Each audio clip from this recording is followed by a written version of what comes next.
Today on Drawbli, We are talking about drawing mistakes. click that subscribe button if you're new around here. And comment below with your drawing mistakes. And if you have any drawing mistakes you want to share online, share them with the hashtag Drawbli, I guess. We want to see them. I'm also drawing this blue sailor. He's blue in more than one way. Oh, yes, I see that in his Physically, eyes. emotionally, spiritually. Oh, you know him well?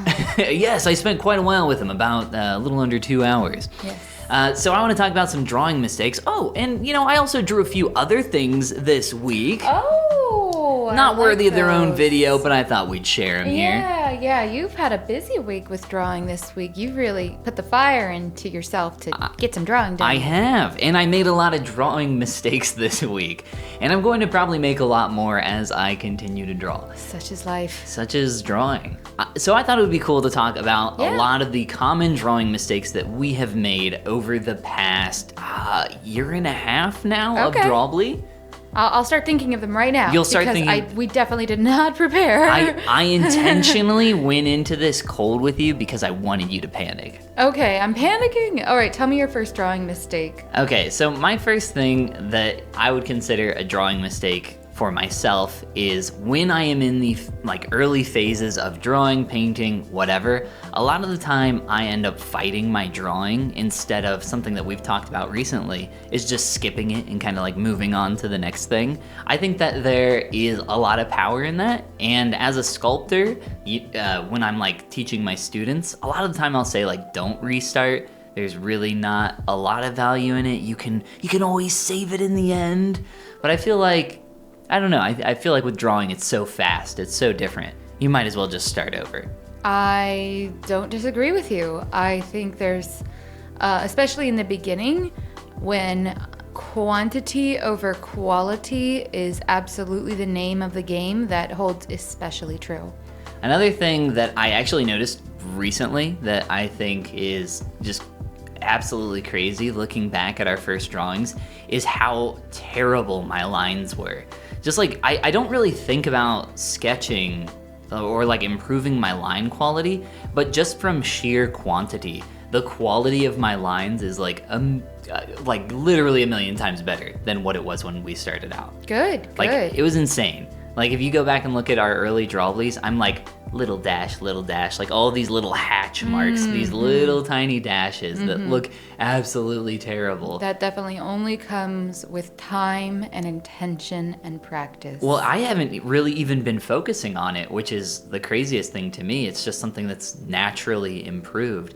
And I was looking at I've been looking at my process a lot this past week. As you saw, I've been doing a lot of drawing. Specifically last week, I was really focusing on my early part of my process, that first, what I called 20 to 40 minutes, because I think you can get the majority of a painting done in that early process, and that's what I want to try to accomplish. Okay. Getting down the base color, the lighting, all that good stuff. Yeah, absolutely. That's something that lately has been a focus of mine as well. Nice. Trying to do 80% of the painting in the first chunk of time I spend on it, and then refining, but getting the big picture stuff down early on. Yeah, so that's what I was doing last week, and this week I was kind of continuing that train of thought, but also just trying to figure out what mistakes I'm making as I'm going and try to get rid of those as much as possible. So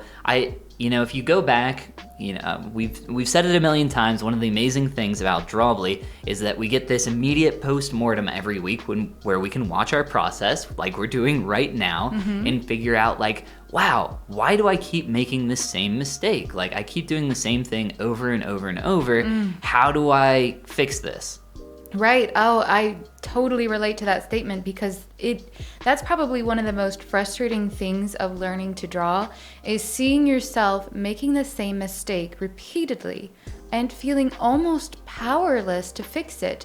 I've had days where I'm no, today I'm going to fix myself. Today I'm going to learn noses, gosh darn it. And I'll watch 4 nose tutorials. And I'll be cool, now I can draw noses. Now I can And nose. then I go to draw nose and nope, still can't get noses the way I want them. And it's now so I nose frustrating. Noses. Just to know, and if you're in that spot, I encourage you to remember that it's just going to take time and dedication, and it just isn't going to happen in a day. If it's something truly worth achieving and worth getting to the look you want, it might take you a hot minute to master it. Yes, yes, yes, and yes. And also, I think doing what we're doing right now is super powerful. I feel like it is a superpower where, you know, you can look back at your drawings and you see those mistakes, but watching it back like we do here on Drawbli, you can actionably like see that step and you're like, wow, like I could have skipped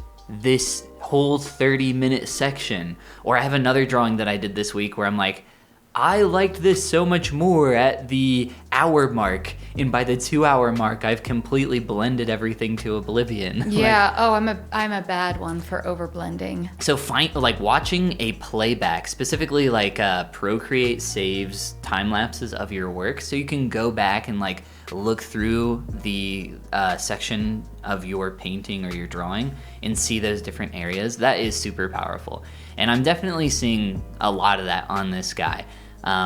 So specifically, one technique that I've started utilizing back into my work with this guy is fading out brush strokes, like using really strong colors and then fading them out. Oh yeah, you've always been a big proponent of that. Yeah, style. I really like that technique. It makes sense in my head, and I kind of like the way it looks. It's a little messy. It kind of gets cool, but at the end of this painting, there's a technique that, you know, opposite spectrum of find those bad things and try not to do them anymore. There's a good thing that I do that I really like, which is going back over top of it and painting these different areas, like to solidify some of the muddiness. Do you remember my watermelons that I made? Those were so lovely. Here they are up on screen. Those watermelons, I think that was like the first time I tried using this technique where I'm like fading out and things just like, the brush strokes look crazy. They're like all over the place, super muddy. But then I started going back over top of that and making like really solid brush strokes. And I'm like, no, this goes here, this goes here. And it just looks confident, it looks good. And that was because of me constantly watching myself make the same mistake over and over and over again. So what you're saying, and correct me if I'm misunderstanding you, is that you like your fading out technique, but you think that you were initially taking it too far, fading out too far, and you're not allowing the vibrancy of your stroke to really show through and the confidence of that stroke. I like the fading out that I do. However, the end result has, like, look at the nose. Like, there's just a lot of muddy brush strokes going on there right now. The bridge of the nose. All these different areas have this general muddiness. But I go back over top of that after the fact, and using this technique, I'm able to kind of, like, make those areas more cohesive. And The fading out technique? No, not the fading out technique. After using the fading out technique, I can go back over. I can either gently blend certain areas or just with another brush. I can just sample one of those colors and, you know, that's like an average in-between area and start going back over that. This is an old technique that I used a lot when we figured out the apple painting tutorial when we were going through that. That was really fun for me, and just playing around with texture brushes is definitely something that I want to do more in my workflow. Cool. Yeah, I think you've done a good job of incorporating that method of adding texture to your work, and I feel like you've really ingrained that as part of your regular workflow. It's always interesting to me to see, like, what new things that we learn end up being light bulb moments for either one of us. For me, I haven't really used that texture method reliably whatsoever. Yeah. And I kind of wish I was. I wish I was a little bit better about, like, remembering the different techniques we've learned and continuing to incorporate them versus learning them for one exercise, using them in that exercise, and then whoop, never using them again. Yeah, that's why it's you know, when you are doing stuff like following along with a tutorial, it feels like there's so much or so many like little things that the other artist is maybe doing that you can't take away everything. So even if you're just like taking notes and you just take one thing and take that one thing on your next drawing or painting and try to apply that one thing, I think that's also super powerful.